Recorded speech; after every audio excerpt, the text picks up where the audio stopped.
Hi everyone and welcome. I'm Yumi Sera, an organisational consultant and flow state researcher. This channel, Consulting from Heart, shares real stories and moments that explore how transformation happens, not from logic alone, but from the human heart. I believe the work of a consultant is an art in action, standing in the middle of paradoxes and dilemmas no one dares to address, with love and humour.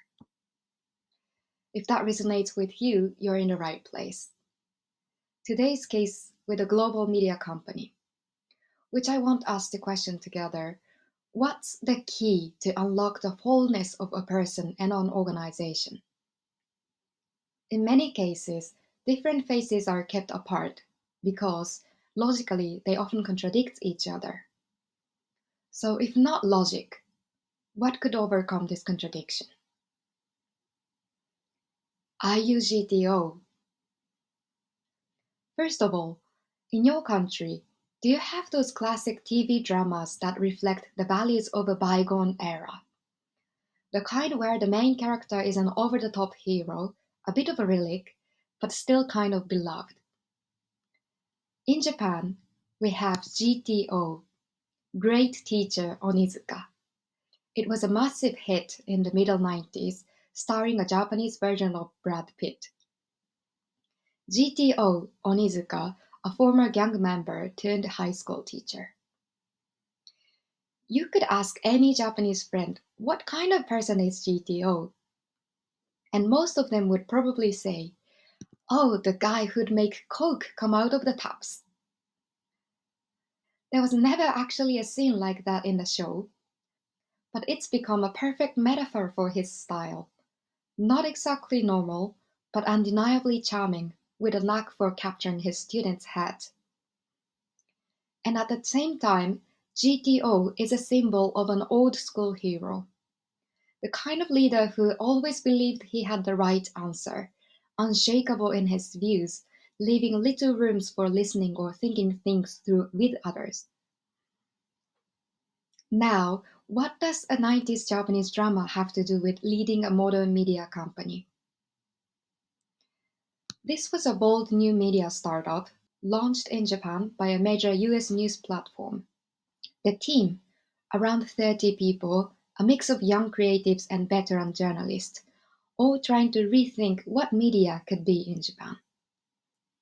The CEO wanted me to help steer a session on the company's next step. The meeting began. The room buzzed with energy. Ideas bounced around, and it felt like a genuinely collaborative environment. However, every time the conversation started moving towards a decision, like clockwork, a voice would cut through. Well, let's be real here. And the room would freeze. The voice belongs to Mr. Sakata.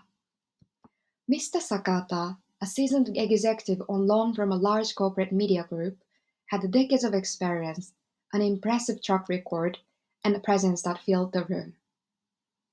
When he spoke, it was like a vacuum for new ideas. Every time the room would go quiet. It happened once, twice. By the third time, I knew this was a pattern. What's your idea on this kind of situation?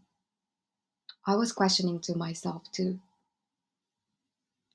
Another meeting, another impassioned monologue from Mr. Sakata. He finished. Silence. I let the silence sit for a moment. The tension in the room was thick. I leaned in slightly, not to his words, but to what was really happening in the room. Then I said, Ah, Mr. Sakata, are you GTO? There was a pause. Everyone looked like they were about to burst into laughter, but they held back. First, they needed to see how Mr. Sakata would react. Mr. Sakata's expression was a blend of confusion and a blush of recognition. But he was quick, sharp as ever. Well then, he said, I guess I'd better make sure Coke flows from our office tap. The room exploded with laughter. For the rest of the meeting, Mr. Sakata didn't interrupt with his usual booming voice. Instead, the conversation flowed freely.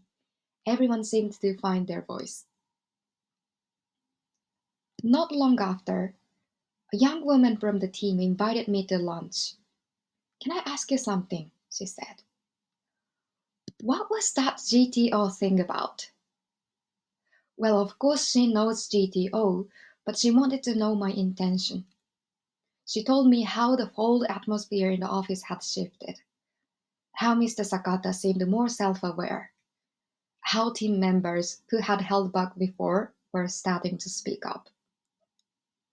What I shared with her is one of the hypotheses I want to offer you here today.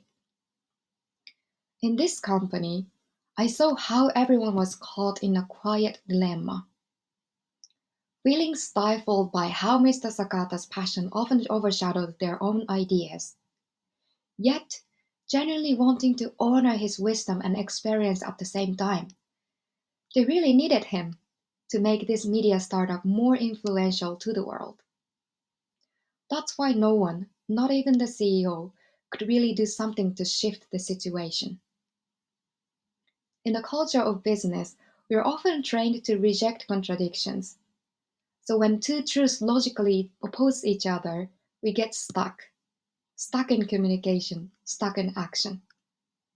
But sometimes a just right metaphor can hold contradictory truth in a way that people can actually receive with love and laughter. And sometimes, without forcing a resolution, just allowing people to hold both truths can itself become a moment of transformation. A metaphor is not the only option. More broadly, I think of it as a form of art in action. Maybe if we welcome more of that artistic process into the world of business, we might unlock even more of the wholeness in people and organizations. And yes, I have to confess, I'm only picking out the most symbolic moments to share. In reality, we were doing this complex strategic work, one-on-one coaching, executive coaching, organizational structural redesign, performance management system reform, and so on and on. And honestly, without those layered, integral approaches, real transformation wouldn't have happened. So no, spontaneity or the art alone isn't enough. But at least I want to suggest to the modern consulting world and to the clients, instead of PDCA, plan, do, check, action, why don't we plan to unplan, focus to unfocus, and learn to unlearn? If you, the consultants, can hold these contradicted truths, then I think the clients can. What do you think, everyone?